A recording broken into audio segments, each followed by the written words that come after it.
Well, we're going to make a slight change. Well, first of all, I was asked, so we'll get that clarified. I was asked if you're open to one order. Are you guys still taking orders? Yesterday there was a lot of discussions within discussions. It was hard for people to hear. So when someone has a microphone, I'd like to ask that we try and keep a quiet room so we can hear that person ask the question and we can hear their response. So anyway, so sticking with yesterday's theme of the home front, we thought it would be interesting to parallel a little bit. So we're going to make a slight change to the topic, and we want to focus on the home front and the foxhole. So the things that you recall and remember while in combat. So the first one we're going to start with are, so the big topic would be the comfort of home. And we all know that maybe some of you were dealing with this morning with an uncomfortable bed last night. But I wanted to ask, what did you miss most about being away from home? Anyone? Either in basic training or in combat. Well, what were some of the things you recall or remember being missing from home? Home cooking. Anything particular? Home cooking. Well, the latitude to form your own day, unless of course you're working or school other hours, you have the choice of what you do. Can we hear? I know we have some microphones too. Can we do that? Okay, So you talk about the lack of privacy? Is that one that the freedom of using your time as you want. Where in the Army, if you off based on the weekend, but that was about it. I just was having trouble sleeping every night. Thing I miss is home is home. anything in particular? All of it, right? All of it. Yeah, that was all of it.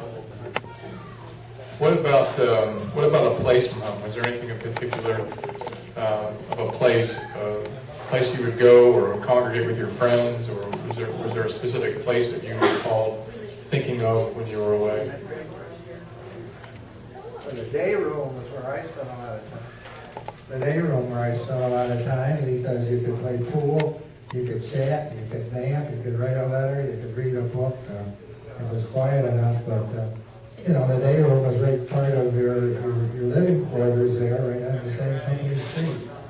So I found it a very good place to spend odd hours. Mr. Warren was shaking his head. Is that? So we talked about it yesterday. If you make any type of body movement, that means you have some type of interest in answering the question. I remember the day room. I was naive, and my first introduction was this guy with a southern accent who was a PFC who was in charge of the barracks. The first floor was the day room, the second floor was where our bunks were. And he says, on Friday, we're going to have a party, Friday night.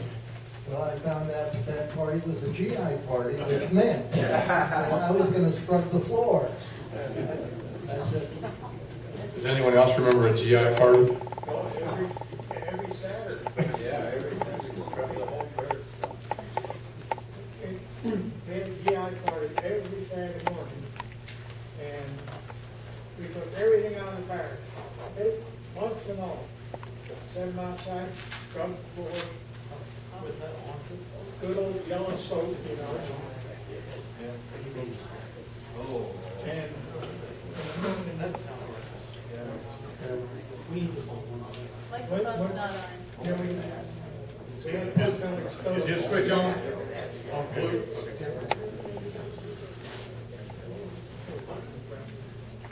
Try it out. How's this? There you go. Perfect. Arnold? Yeah. Yeah. Just hold it close to your mouth. Close to your mouth. Okay. Where were we? So you're talking about cleanings. Saturday morning. The GI party every Saturday morning. And like I said, we took all the bunks out, everything, right racks, the whole works. Took everything out, set it outside, scrubbed the floors, and wait till they dry before we put everything back in again. So your Saturday was shot. There was no spare time on Saturday, no free time at all. And then, well, the bunks had to be remade, of course. But that was a weekly occurrence, and every Saturday, as regular as rain, that's what we did. That's great. And we talked a little bit about mom's cooking. But I think the one thing, that I want to ask is, was there anything specific about cooking from home that you missed, a type of meal or a dessert? Being German descent, I never saw sauerkraut in the army. Anybody else? What was the craving from home? Okay, I think this is a good time just to have Sergeant Major Brian Ham stand up, Okay. because he's going to be with us this evening. He's going to be the one to receive Curtis Shoup's medal and take it back to safekeeping to the National Infantry Museum in Columbus, Georgia. But as well, he's standing up. Maybe he wants to tell us what he misses or what he spends his time, because he's, I think, a different generation than me. Sure. Sure. I think it's an open-ended question. So, anyone, go ahead.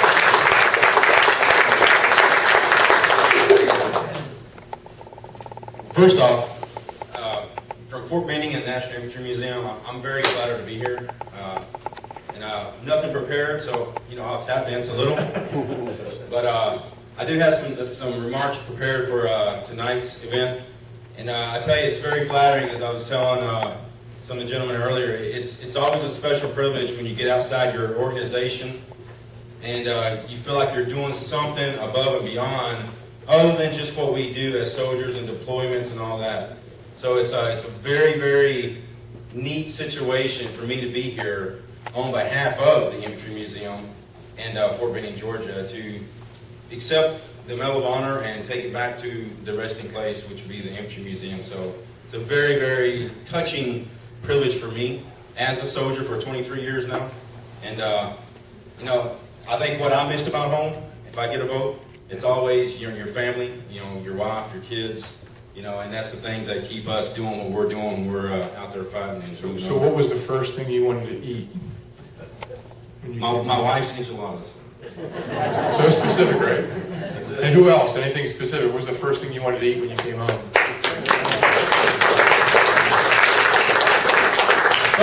Southern fried chicken. Fried chicken. You guys will all remember that we had an unusual Christmas that year.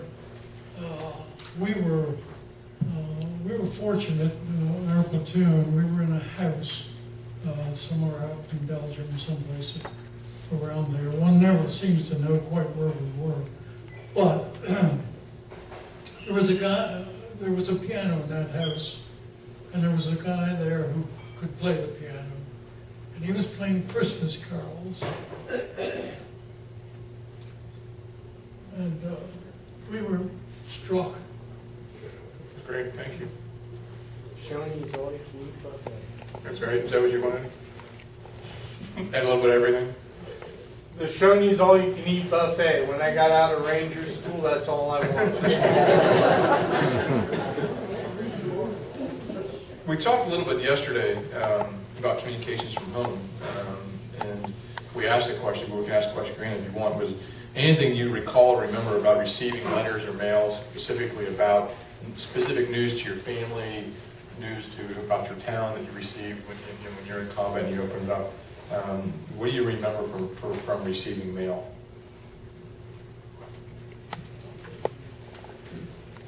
Well, I remember the first package I got. My mother and sisters, they baked 4 dozen cookies, and I had some handkerchiefs in there, and something happened to that package because there was all crumbs and handkerchiefs when I got the package, but they tasted real good. Anyone else? First letter? First package?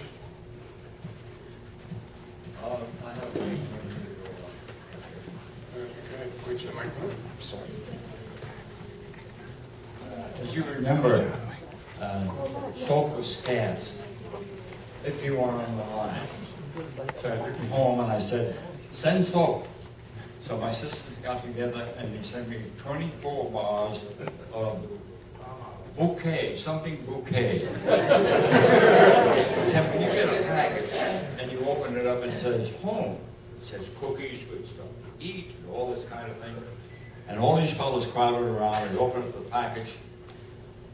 What the hell is going on here? And we were just going on back on the line. We had a 3-day rest. We were going back on the line. But I learned they gave me a big scarf.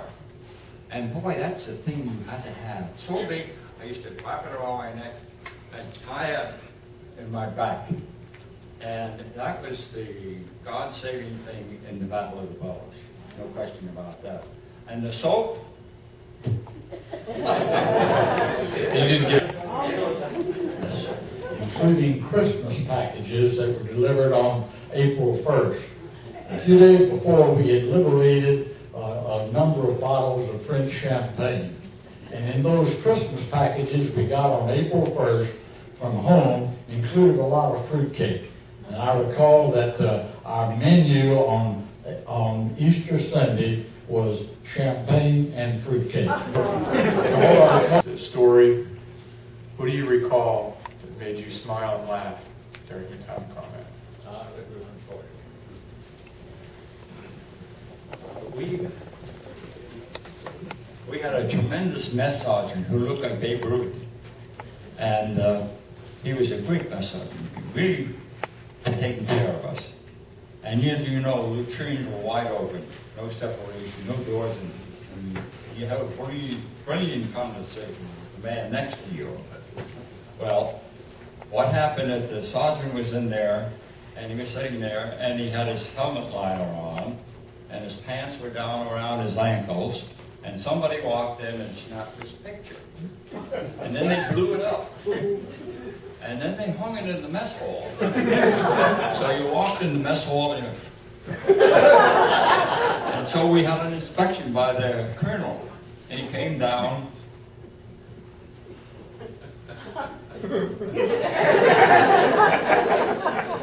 Great picture, fella. What else? Are we the slow group over here or something? We called it the bride side yesterday. Humorous to me anyway, that right after we took Fort Lance, I was on the roving patrol going to make contact to A Company. That was B Company, 345th, we went to A Company and then C Company.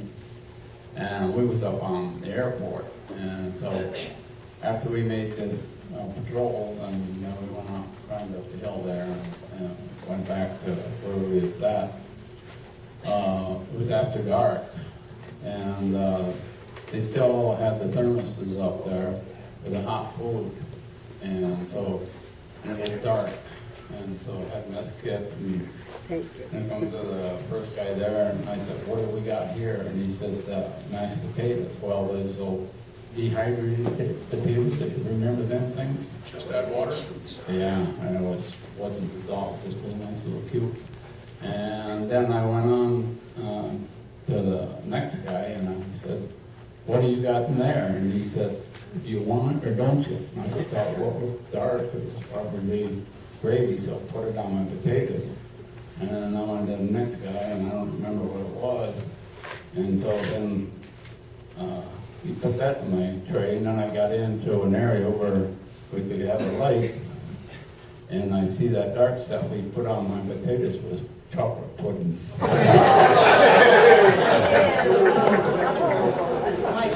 I was telling a very similar story yesterday. We were cleaning out his attic a couple of weeks ago, and I found this, which I can leave up.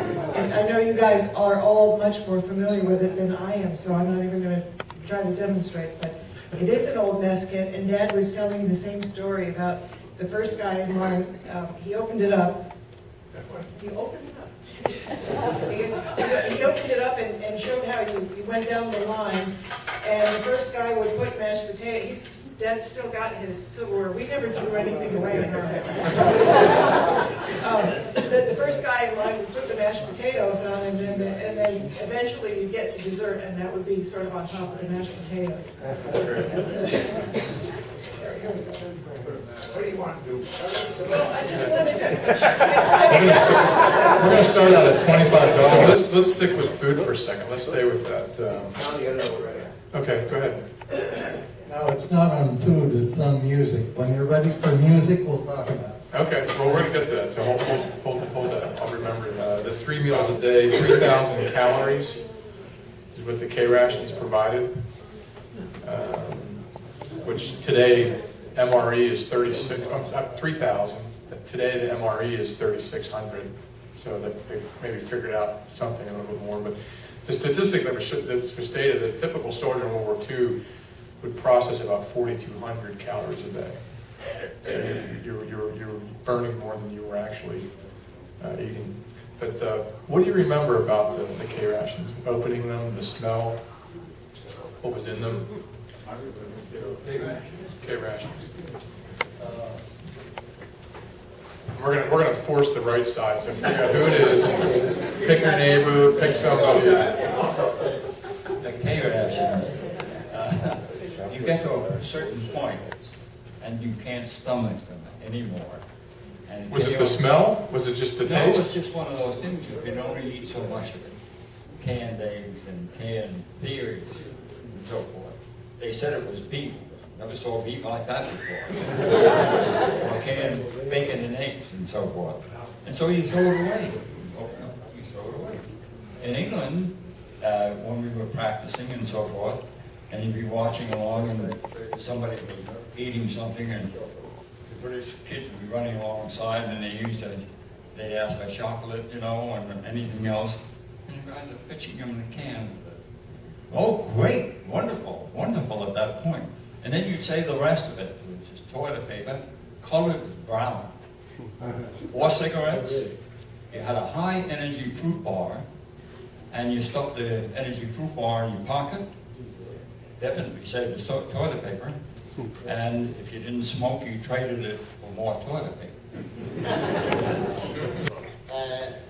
All I remember is we talked about the mail call. In April, I got a package that was delivered to me somewhere in Germany, and the package was half broke. And I got some of the fellows from my squad. We loved to get. We were so surprised to get this package. We didn't care when it was delivered. We were all happy. We took the trench line, opened up the strings, opened up the package. Can anyone tell me what was in the package? Salami. Jewish kosher salami. We were so happy. We cut that salami, and we had a ball. As far as the K rations were concerned, the spam was terrible.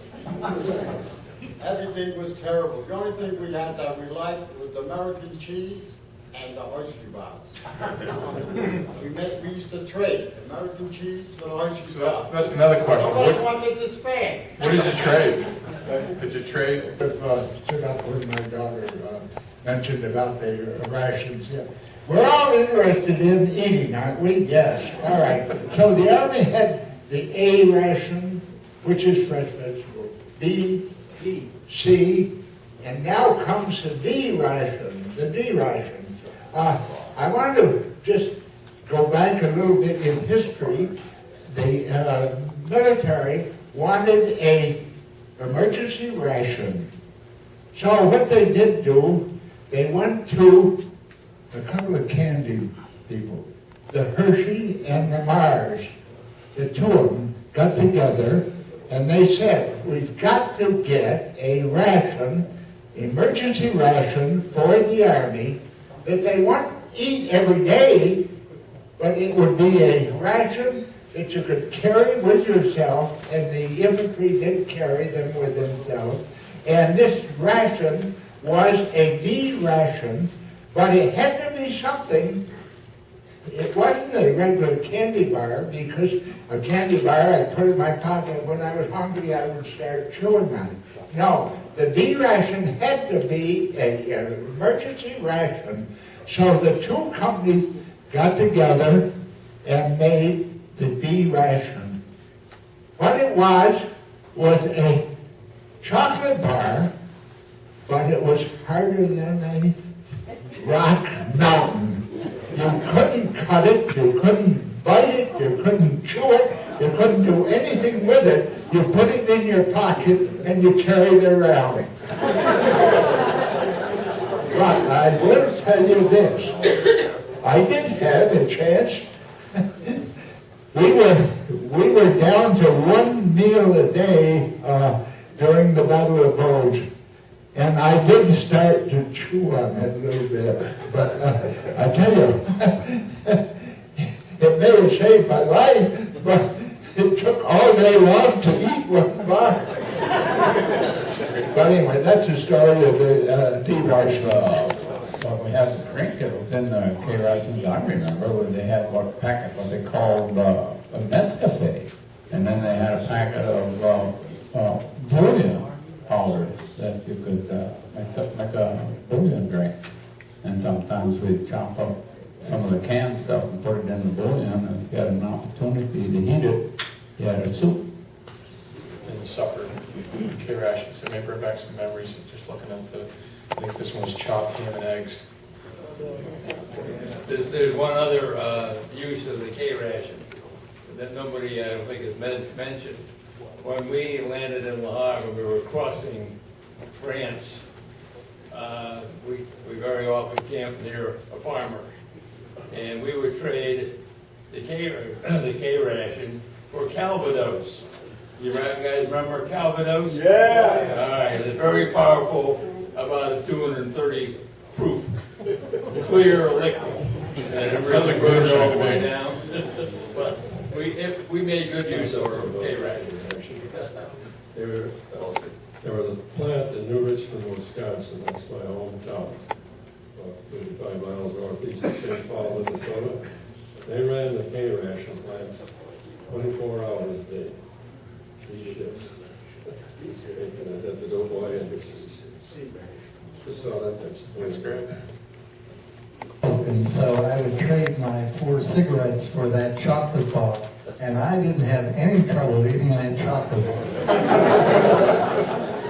But as I said before, I'm a native Pittsburgher, and one of the prominent baking companies in the Pittsburgh area is Braun Baking Company. When I graduated from high school, before I went to college, I had 5 weeks of working at a wrapping machine in the Braun Baking Company. I was shocked when Thanksgiving came, and what did I receive from the company? A fruitcake. I was shocked in December when I got a fruitcake again for Christmas. And that happened all the way through my service with Company D, as in dog, from 347. That's great. I'll try not to monopolize here, but we can talk about Army food, and I think we owe a lot of credit to the mess sergeants and their help and the truck drivers that were able on many occasions to bring big thermoses of warm food up to where you could go back quarter, half mile and get it. And I'd like to talk about Christmas Day of 1944. We had just left Germany and we're headed back to Reims before going to the Bulge. And in Reims, we were out in the field, and it was a pretty decent weather. B-17s were going over, the weather had cleared, the Air Force was back in effect to help with the Bulge. And here they brought us a full turkey dinner, hot, with a dressing, gravy, not chocolate pudding, dressing, gravy, and the whole thing. So sometimes, even under bad conditions, you could get some very good meals, and we were fortunate that time. We came back on the West Point. We got into New York Harbor on July 11th. They brought us over to Fort Meade. Midnight, they gave us a steak dinner. And soon we were put on our way to our respective home places.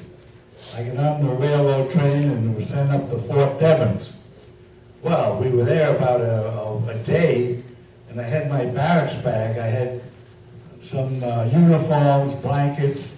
I had some souvenirs, a pistol, some daggers, and I had some K-rations. And I put them on the bus and I brought them back home to Worcester. Well, I kept that at home because before I didn't go back to get discharged. I was sent up to Lovell Hospital up in Fort Devens, and they sent me to a hospital down in Pennsylvania. I had hearing problems. I couldn't hear from being in the waters. Anyway, my barracks bag stayed at home. And when I got discharged from Fort Deschamps, my barracks bag was still at home. So I took out some stuff and I used the blankets and things, the uniform, and I put the K-rations down the cellar with my boots and other things. And they were there for years and years and years. And I went down the cellar one day and I looked in this bowl, and there was nothing left of the K-ration cardboard carton. There was an open can. They had exploded. The mice came and ate all the contents, and all that was left was the fecal matter from the mice. The finest bottle of scotch in England. And I did. And then we had to get out, move out that night to get to France. So I stuck the bottle in my jacket and I carried it halfway through the battle. And it was raining one day and I was miserable and I was soaked and I was sitting in a foxhole. And I said, maybe just a little bit. And so I uncorked the bottle very gently. And as I looked up, there were 5 heads looking down. Did you give your dad the empty bottle? Dad never knew. Maybe you did like Carrie Lilly, you just put a little water in it, huh? That's it. What's this? Jack Moraine, who came with us, asked Jack the question the other night, and he said, first thing he heard in the morning in the barracks, and the last thing he heard at night in the barracks was the scratching of a match and the puffing of a cigarette. So what remains vivid in your mind in terms of the sounds or smells from your time overseas? I wonder if you could smell it for a while. Yeah, maybe the guy next to you? Tom, maybe a comment on that, because it was kind of interesting to me. After the Band of Brothers came out, I came to one of the reunions, and I asked several veterans if they saw the Band of Brothers. And that reminds me of the comments they made about it. They said it was pretty accurate, except for the fact that we were farther apart than the movie portrayed. And the other thing is, you couldn't smell, you didn't have that sense of smell that we had in battle. You remember the sounds of the screaming Mimes, which was a German rocket that was fired at short range. And I don't know whether they had whistles on the tail fins or what, but they were very appropriately named screaming Mimes, but they were loud. Never forget it, right? Yeah, and the smells, I don't know what it was, but you smell whatever the explosive was, cordite or gunpowder or whatever, that smell stuck with you. Or did with me. First time I heard of this outside St. Bev, and some rockets come over, and so we hit the ditch, and Sergeant was there, and I never heard one before, and this screaming thing come out, and I was saying some nasty words, and the sergeant says, forget about it. He said, you'll be okay as long as you hear it, and just like that, it quit. But then it hit a hill. They're leaning on you hard. We're talking about sounds, right? Yes, sir. Well, we were walking along, we were on patrol. Now, this is sometime in February. We're in Germany, and the partner that I had on patrol was a Polish boy, and he was about 5'9", 5'10", and he had an M1. His name was Grabowski. I don't know if anybody here knows him, but he came to all our reunions, and he loved to come to the reunions. And he got a stroke, and he died. Anyway, he was with me on this patrol. We're going down, we spotted this farmhouse, this German farmhouse. And all of a sudden, we heard a sound. Sound of a chicken. Where there is chicken, there is eggs. So I told him to stand guard on the outside while I go into this farmhouse. And he's standing by the door and he's shaking. And I said, I opened the door, walked into the farmhouse, and I said to the farmer, "Haben Sie any Eier?" And the farmer started shaking, you know. And I walked in and he told his little girl to get some eggs for us. And the girls were walking, he said to me, he didn't ask me if I was Jewish or I spoke to him, conversed with him. And he said, "You must be a Hollander." And I said, "No," I said, "I'm a Yid." When I said Yid, he told the girls, "Go in there and give more the eggs." Now, we're walking out, and Greg Bukowski says to me, "Harry, teach me that word Yid, because I'm going to the next farmhouse and get some more eggs." I've always heard the story about the bad smell of the German cigarettes. Does anyone remember the smell of German cigarettes? Go, There you go. When we captured German prisoners, they had a very peculiar odor. I think it came from the cigarettes and from what they ate or didn't eat, but they had a very strange odor, which I've never smelled before or after, but there was this really odd aroma about German soldiers that we captured. I don't know what it was from. Maybe cigarettes, I don't know. Lindbergh cheese? Could be. And sardines. Relieved and we stayed away from them because they were loaded with live and live spray. And that spray smells a lot.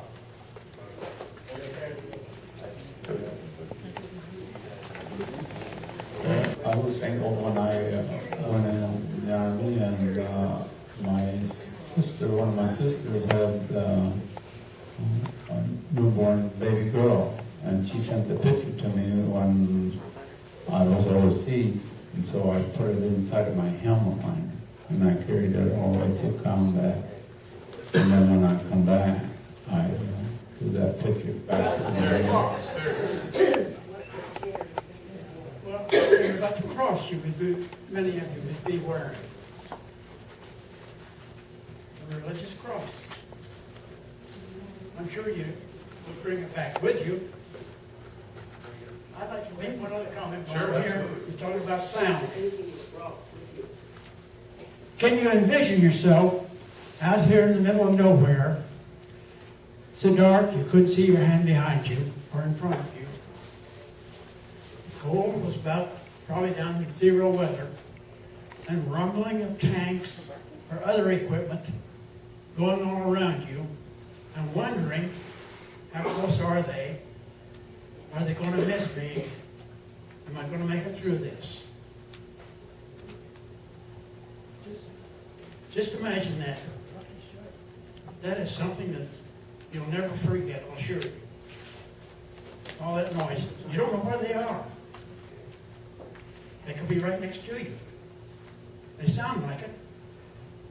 That's all. I was in the Korean War, and we were not allowed to take anything home. Anything. When we got off that ship, we stripped down, and we only could take our suntanned uniform and a hat, and that was it. And the other things that went with it, the shoes and okay? We weren't allowed to take anything at all. Nothing. I was, part of my duty in Korea, let me just say for a second, was major items. I had a Quonset hut full of 45s, M1s, you name it, machine guns, I had it all, binoculars and all. And a lot of guys would say, "Hey, can you sneak one of those for me? I'll give you an extra set of fatigues." And I said, "No, if you want, but I'm not going to get court-martialed." So the big thing was, during the Korean War, I'll tell you, we were not allowed to take anything. And I'm surprised, or not surprised, but amazed that Some people are taking daggers home and Lugers and this and that, and wow, thank you very much. So did anyone else carry anything from home through the war?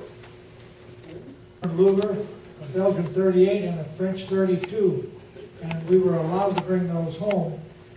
We served, as you all know, as occupation troops for a while, and we de-armed all the Germans, and they said as long as it wasn't a USA issue, we could bring them home.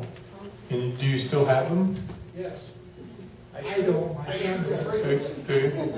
Let's stick with that for a second. They had a lot of, religious material.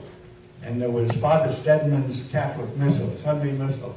So I took one and put it in my pocket. And I carried it in this OD pocket all through the war. My sister also gave me a bracelet. In those days, it was popular to have your serial number on the sterling silver bracelet. I wore that through the war. And she also gave me a Waltham watch. In those days, they were run by a spring, you know. I wore that, but it was not an aluminous watch. And no one else in the squad had a watch. And we used to do guard duty, and they used my watch in guard duty. But at night, they couldn't read it, so they put a raincoat over you and lit your cigarette lighter so they could read the change of guard from my watch. I brought that watch home. I still have it. Last year, I brought it out to a jeweler, and he oiled it up. It still works. The mainspring still works. Everything works. I also brought home 2 German daggers, a Beretta, and a Waltham pistol. Now, the daggers, we ended a mission on one day, and we went into a German house. And the first thing I get in there was a bookcase. And I swiped all the books out, and behind the books was this beautiful officer's dagger.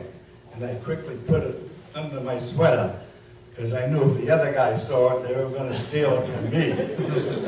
But upstairs in the attic, there was the German officer's uniform. But we couldn't carry that. So I brought home the dagger. And the only 2 persons that owned that dagger were that officer and myself. And I still have it. And it's worth $1,000. I had no shoes on until I was shipped over to a hospital in Wales. Well, there we were issued English army boots with hobnails on them, small hobnails. But these boots were nice, shiny brown leather. Well, again, all the regular army issues were the flesh out things like that. Well, anyway, somebody had a pair of these flesh outs with the leather tops to them with the double belts that would surround, instead of what the leggings used to do. Well, after a little negotiating, I don't know what, pipe tobacco or something, I was able to get these boot tops with the 2 straps, nice brown leather, and somehow someone got them to a shoemaker or a shoe repair shop someplace, and attached and stitched these nice brown leather tops to these nice shiny brown boots. I think I was the only one who was wearing a pair of shoes that were never GI issued or anything, but I had these boots for the longest time, and from the convalescent hospital in Long Island, I lived in Westchester County. I had to go through Grand Central Terminal to get home on weekends. And boy, I would be able to slide across that terrazzo floor on those nice hobnailed shoes. I don't know what I did to the floor, but boy, I was dressed like, I think, like no other GI anywhere. Tom and Eldon and I were in Germany helping to celebrate their independence in April 15th, just a year and a half ago. We was in a big crowd, and there was a fellow come right straight to me. I don't know why, but he recognized because we had our caps on. And he said, "I've got something I want to give you." I said, "Well, what is it?" And he pulled a big American U.S. spoon. One like in the Mesquite there a while ago. And he said, it's been in here in Germany long enough. I want you to take it back home. That's great. Let's stick with that. Home from the work, and do you still have it? You know, these are very interesting take-home stories, but the best take-home story that I've heard referred to a major from our battalion who, when he was at Camp Lucky Strike, and we were about ready to board the USS West Point, decided that he wanted to take home a horse. He was a southern plantation owner, and he was an expert on good horseflesh. And he rode up on a horse that was a magnificent animal. Now, he was a major, and a fourth officer was a first lieutenant. Now, if you do anything to impugn or question a superior officer, you're in deep trouble. But the port officer had the final authority as to what was going to enter that ship. And he told the major that the horse was contraband and he could not take it aboard. The major replied that these were the souvenirs of war, and he intended to take that horse home with him. Now, this conversation escalated to the point that words wouldn't satisfy or wouldn't settle a matter. And finally, the first lieutenant lowered his right hand down to his sidearm, and he said, "Major, only one of you can board this vessel. The decision is yours, sir." We had a platoon medic, and every time we captured a village or anything else, he would find a box, he would go to some house, and he would just empty drawers into this box. No matter what was in the, he didn't care what was in anything. And by the time he got home to Albany, New York, he had a garage filled with boxes of stuff that he had absolutely no idea what was in any of the boxes. But that's what he did. Every time he could stop to the place, he'd load up whatever he could find. I don't know what happened to him, what happened to the stuff. He may still be looking through it. April 45, and I wasn't born until June the next year. But he brought some stuff home, and I don't know where he got it or how he got it on there, but the things I ended up with was a German bayonet from Mauser, a German helmet, steel helmet, with the leather lining still in it, very nice condition, and a Walther personal sidearm, which I still have all those articles, and his Stalag tag from the POW camp. I know he brought some other stuff home. Since I wasn't born, he gave a bunch of stuff to my cousins. I don't know what happened. A particular platoon, and the medic carried those two big bags, if you will recall, for medicines to take care of. This particular medic had medicine in one bag, and in the other bag, he kept it closed. I never saw him open it until one day I finally told him to open it. He said, "No," he said, "I don't think you want to see that, Lieutenant." I said, "Open the damn bag." And so he opened up the bag, and it was filled with chocolate, candy bars. And apparently his family sent the candy bars to him, and so he put it in his bag. We found out later that he was addicted to chocolate. 1 million more. Good one for you.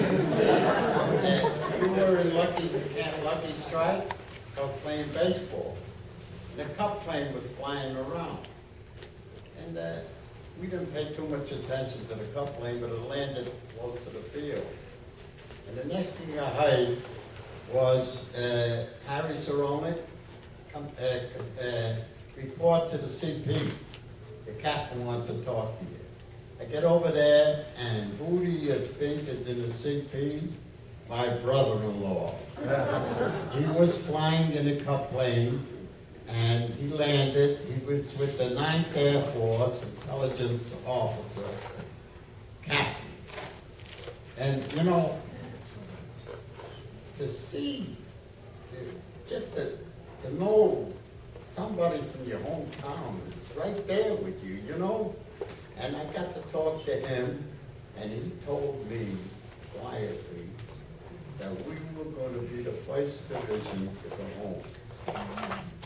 And then he said to me, how much truth you got, Harry? Because he wanted to share it with the fellow that was flying the cup plane that came with him. And I told him, well, I got a camera, I got a Luger, I got a couple of German swords, and a few things. He said, did you put it all in the bag and I'll bring it home? And I said, fine. And I gave him all that stuff. And I figured when I get home, but they won't allow me on the ship with all that stuff. So I gave him a code. First of all our companies, the 1st Battalion, 2nd, we had plenty of loot. I mean, we had Lugers and P-38s and knives and cameras. Anything you name it, we had. So he was so happy to get the stuff, and I was very happy to know that we are going home. But he told us also that we were going to get a 30-day furlough when we get home, and then we're going to go to Fort Benning, Georgia.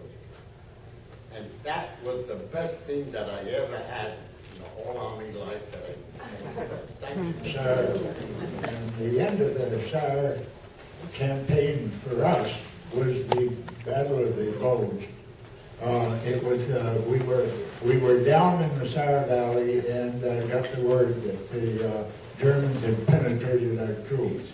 And so we had to make a 400-mile march from the SAR Valley up through, around Metz, and into the woods in Belgium. And that started there. What I wanted to do was to say a couple of the things. We had little or no Christmas. You remember if you were after you made the march up through the Belgian woods, we didn't have Christmas and so forth and so on. And I wanted to explain about a couple of the things. We got into the battle there at around the 6th or 7th of January. We were in the Battle of the Bulge there in the cold winter, freezing and so forth and so on. They sent a new division up to reinforce us. This division was very interesting. They had Christmas dinner at their home. They allowed the soldiers to have Christmas dinner at home. They were put immediately on the Queen Mary and brought over to Europe. They came up and reinforced the 87th. This was the, I don't know whether I should tell it or not. This was the 106th Division. They went into combat to support the 87th too.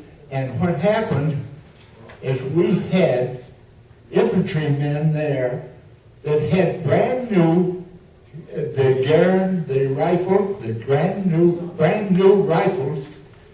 They hadn't even had time to clean the cosmoline out of the weapon. In other words, you could get this brand new rifle and it never fired a shot. But here was the soldier dead. All right. Anyway, that's the reinforcing of one of the things of the 87. What the name of what foreign town do you recall most? And I asked Jack Brand the same question, and he said between Bad Ems and Niederspey, he couldn't remember the name of the town, they called in a corps artillery, and they watched this small town become rubble. And he couldn't remember the name, but he knew it was between Bad Ems and Niederspey. So what, is there a town or a city that you remember most from your family? Metz. The 345th captured the city of, not Metz, I'm sorry, Koblenz. The city of the 345th captured Koblenz, and we had several days of complete free time in rest area before we went then down and crossed the Rhine at Beauport. In the house that my the platoon that I was a part of was billeted in the city of Koblenz. There was an old crank-up, lined-up Victrola with a big cone-shaped speaker. We sent people all over the city of Koblenz trying to find records that we could play on. And strangely enough, we found and played a lot of old American records. I only remember 3 of them. One of them was Al Jolson singing Danny Boy, and another one was a 1932 record of I don't remember who the heck it was. But anyway, he was singing, "There's a $1 million baby in a 10-cent store, and there's a ring around my shoulder." Record, and I played it, and it was a Woody Woodpecker song sang in German. 2 days after we crossed the Rhine River, and we come into Bad Ems, and the order came down to spruce up. It was March 24th or 5th. We were shabbily, stinky, and we had beards and long hair. And the order came down to spruce up, make yourself clean up. Now, Bad in German means a spa, where they had health spas and everything, where the rejuvenation of your body, mind, and spirit. So we cut each other's hair. And Bill Huber from Baltimore cut my hair. And he did a number on me. He really butchered me. And I remember Bad Ems because it was bad cuts at Bad Ems. My son, and I served as an infantry lieutenant, and Sergeant Major Hand reminded me of what I heard quite often. I thought sergeant majors were the epitome of the military. They were so far above a lowly lieutenant like me that when I met a sergeant major, I always called them sir. And Sergeant Major Hand could probably tell you what the response to that was. We work for a living. Don't call me sir, I work for a living. To which I would respond, yes sir. And the next time I saw the sergeant major, I would say, good morning sir. And they would finally look at me and just say, that's a slow lieutenant. I'll leave him alone. But that's one of the things I remember from my Army time was sergeant majors. They were just to me, the epitome of the military. Topic here, but at a reunion of 5 or 6 years ago, one of our 8346 members looked at the sign-in roster, and there was a Wright, W-R-I-G-H-T. Forgotten his first name. Forgotten his first name. Was it? Ivor, I-V-O-R, right. And so we got on the phone, and we got hold of him and said, come up to 123 at 5 o'clock, and we'll walk him into the group. Where did you go? What did you do?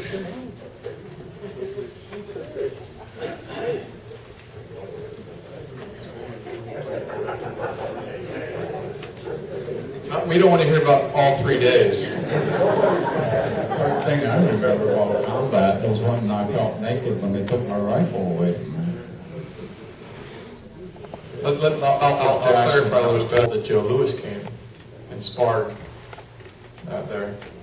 Outside of what you remember from these individuals, during the war, who was your favorite comedian, dancer, movie star, professional athlete? I want to tell you about 3 days. He's got 3 days. At the end of the war, Patton would pull a number of us out of the line, and they put us on a truck, and he sent us to Paris for 3 days. All the way to the Philippines, so we got on the truck, and we wound up in Paris at a very palatial hotel. We went in, we checked in, signed in, went upstairs, and there was a real bathtub and a real bed and so forth. We stripped down and spent 3 hours in the tub and what have you, taking a nap. And then somebody called up and said, the tailors are coming up. And who were the tailors? You know, T-A-Y-L-O-R.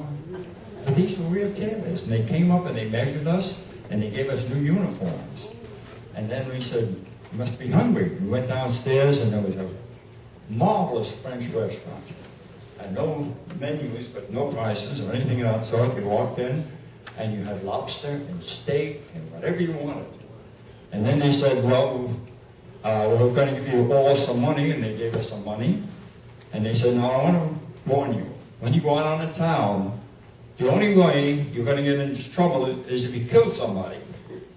So the fellas went out on town, and we went to Follies Preserve, we walked around, we bought stuff, but we did all kinds of things. We came down, wonderful, great.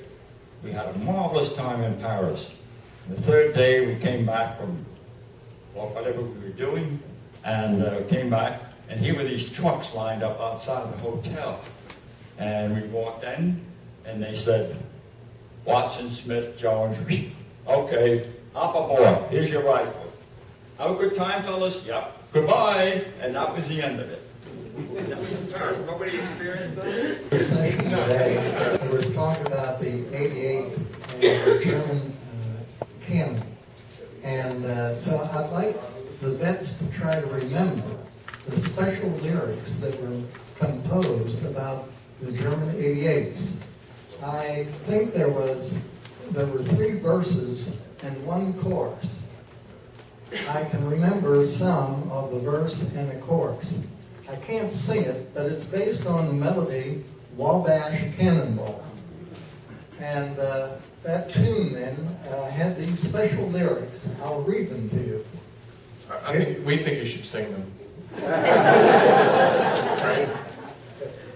I tell you what, I'll give you the words, you sing. The melody, as I say, is the Wabash Cannonball. While sitting in my foxhole, neath the starry sky above, dreaming of my homeland and the only girl I love. My thoughts are sweet and gentle, my heart it has no fear, till the treetops burst above me, and the 88s are here. The chorus goes, listen to the whistle, you can hear its mighty roar, as it travels through the hedgerows, and we pray there ain't no more. It's mighty long and wicked, and is feared by one and all. It's the devil's own contraption, Adolf Hitler's cannonball. Does anybody remember? I think there were 2 other verses, and I do not recall them. If you know them, please write them down for me. I'd love to have them. 3-day pass going to London. It was very embarrassing for me. I went to Madame Tussauds waxwork, and the craft of wax figures is done remarkably at that location. Well, I paid my 1 and 9, and I went up the stairs to the first flight, and the attendant was standing there, and he was perfectly still. And I peered at him closer and closer. I noticed the hands, the little hairs on the hands, the nails on the fingers. It was remarkable. And it turns out he was a wax figure. Well, I went up to the next level, and the next figure was even more lifelike than the first figure. And I was getting closer and closer to him and looking him up and down, and it was just marveling at the craftsmanship of putting that wax figure together. He said, oh, I say the exhibit's on the inside.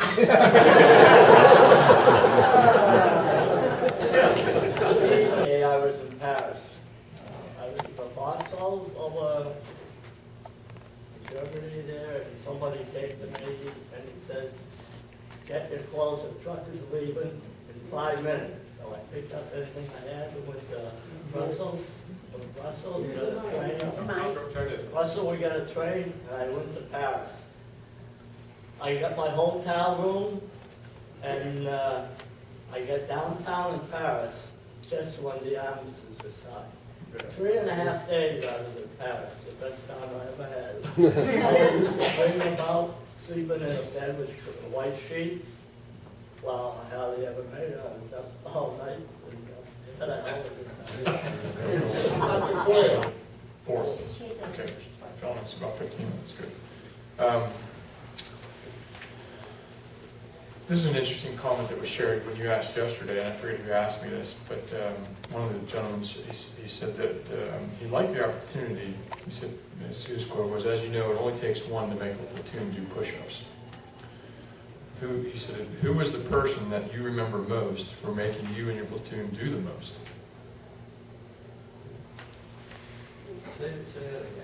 So he said there's usually one person in your platoon that made you do the most push-ups. Screwed up. Right? Who's the biggest screw up? Do you remember his name? No, you? Anyone? Any stories from basic that repeat offenders? I guess not. I don't know that that's accurate. Tom, have you got experience, some of them got to go to some of the field or the concentration camps after the war. You going to cover that? We can. That might be something, but not exactly. You might get some interesting feedback. Okay. Anyone would like to comment on visiting a POW camp after the war? All right, and concentration camp. Did some of you did they allow you to go there? Or am I wrong? Yes, I got a chance to go there. There's a whole truckload of us went to Buchenwald. And I got to talk to one of the inmates there. I don't recall his name. And he still had that striped suit on when I seen him. And I went over and I didn't know any German. And so I didn't know if he was German or Polish or what. And so I asked him if he could understand English, and he said, "Yes, I can." He said, "In fact, I'm an American citizen." And he told me that he was born and raised in Germany with his mother, with his wife, and his wife's mother and father, they were in Germany, and they had heard this inmate heard that the Germans was sending off they were persecuting the Jews. And so they decided to get out of there. So they tried to get her parents to leave, and they wouldn't leave, he said. So they got over to England, and then they went to America. And he stayed there, I think he said, a little over a year. And they applied for citizenship. And then he said his wife determined what information she kept getting, that she was going to go back and get her parents. So he went back with her, because he knew she would go. Well, they got to town where their parents was, and he said they started getting out of Germany, and they decided that she would go to the south, go through Switzerland, and try and get down into Spain and maybe into Portugal, and get out through that way. And he was going to go try and get out to England. Well, he didn't make it. And he said he was a silversmith, and that the reason why he survived, because he did a lot of work, real intricate work, for a lot of the wives, particularly the wives. He said he made a lot of brooches and pins and different things for the women of the officers, and that's how he survived. And he said that he wasn't sure, but he thought his wife and her parents got out. And he gave me some money. There were bills, little slips. One of them was maybe 2 inches by about 3.5. And he said this is canteen money that the German soldiers used there at the concentration camp. And I have a couple of those. And then there was also some other ones that were about the same size as remember the invasion money that we got? That was in Frank? Franks, and in Deutsche Mark, there's little the square ones. All this was Buchenwald. It says Buchenwald right on these. And then he gave me a dog tag of one of the inmates that was cremated, and I have that. And I don't know what his fate was, how he survived. He was awful. He was just skin and bones. He was sewing a button on a uniform, and I was looking at it, and it was pretty good size, maybe about 3/4 of an inch in diameter. And I could see it was kind of forward-like, and I looked at it. I asked him if I could see it, and it was made out of paper. It was all watered-up paper, and this was his button. He was sewing. And then, of course, I got to go up and where the ovens were, seeing the cans with all the ashes in them. And I talked to one of the guys there, and I said, could I see what was in the cans? And some of them saw these little flakes in there, and some of them wasn't quite full. And I asked him if there was a whole body in each one. He said no, they just fill them up, and then the next body come out, they fill them up and put parts of each body in the cans. And I said, what did they do with the cans? He said he told me where it was at. They dug a trench out there. He said it was 3 meters wide, 3 meters deep. And he said it was up to 6 to 8 meters long. And that's where they dumped all the ashes in. He said, and they just covered it up. And then he told me that, asked him if he's glad, how glad they were to see the Americans come in.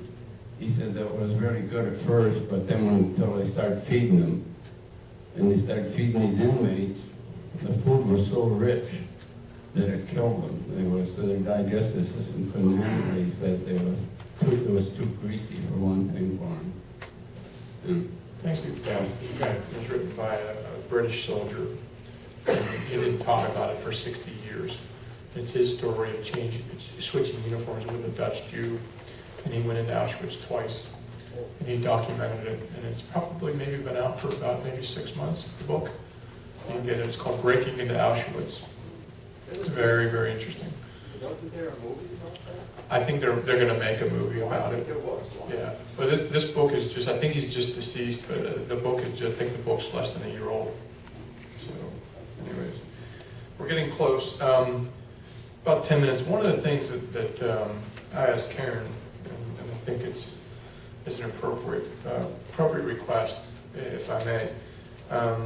I'd like to ask that every veteran here, every World War II veteran, or any veteran for that matter, I'd like for you to take the microphone. I'd like for you to stand up. And I'd like for you to announce the name of one person that influenced your life while you were in the military. Who had the biggest influence on your life in the military? We'll just start up here. I can repeat that. Did everyone hear that? So what is the one person's name? Yeah, but just pass the microphone. I think if you want to stand up, and who had the most influence on you during the service, or one name, just stand up and announce the name. And then when we're done, we'll take a moment of silence to remember those individuals. Mike Petrick.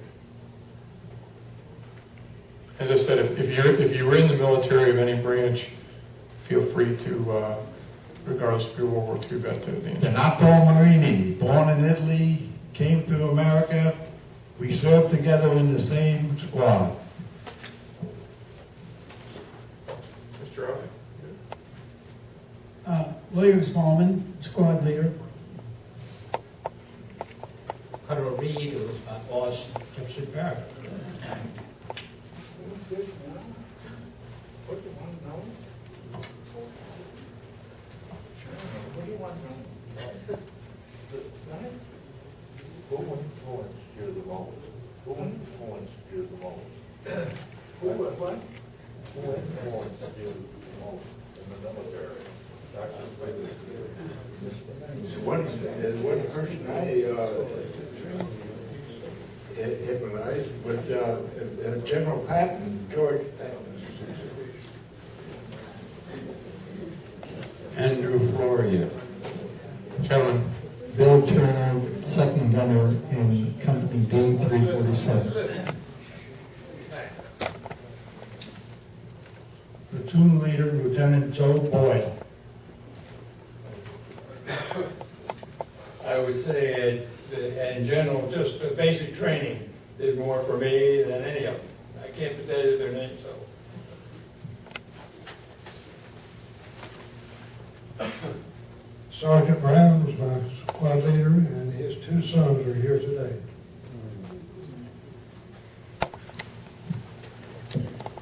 PFC Richard Steck. Captain Cromer, who was our original company commander. I'd say Captain Dalkey, F Company.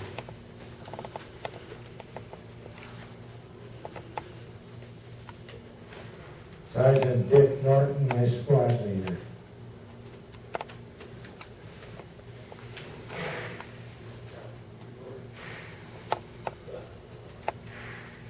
It's hard to choose right here, but that's a lot of good guys around us.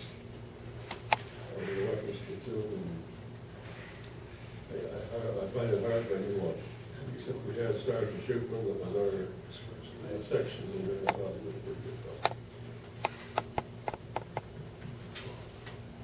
Lieutenant Irish. Lieutenant John Conklin. Wait, Colby. Gerald Brady, my squad leader. Lieutenant Hall, he was our platoon leader, killed in action, riding tanks. What do you want to know? One person influenced you in your service. Just the first and last I name. would say Captain John E. Muir, who was the company commander of D Company, 345th Infantry, and I don't have the time to tell you why. The one I would follow to hell is my captain, Big Jake Helton, All-American football player at Georgia University. I would follow him to hell. Thank you. Captain Shelton, our commanding company leader. Lieutenant Colonel Robert B. Cobby was the commanding officer of the 1st Battalion, 347, the most decorated officer in the 87th Division.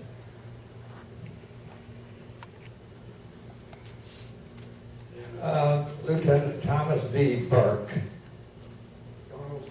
killed in action.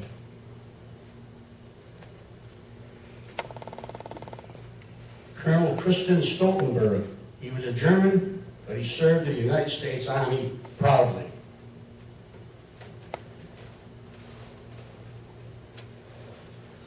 Captain Cromer. Sergeant Durandi.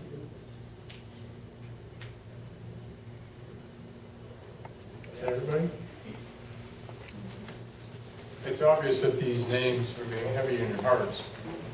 So I'd like to take a minute of silence to remember these men.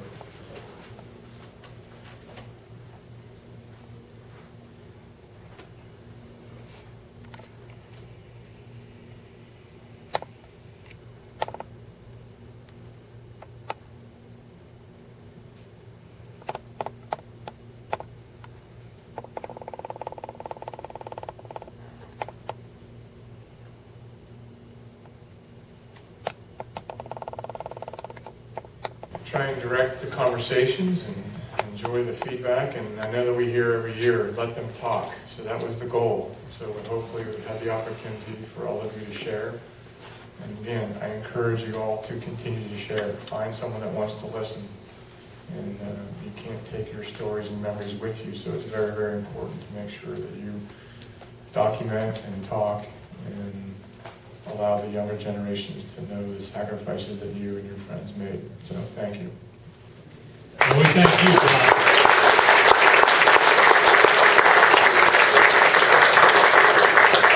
He was a man more behind the scenes last year, making things happen for you. It's been delightful to have you share with us again this year. Hopefully you can, wherever we are next If year. you keep coming back to Pittsburgh, it's easy. Well, I know that. Karen, any announcements that we need to make other than the fact that the banquet is over back on the other side again this year? Bar opens at 6 o'clock and dinner at 6:30. Okay? Yes, ma'am. There is a cell phone around here.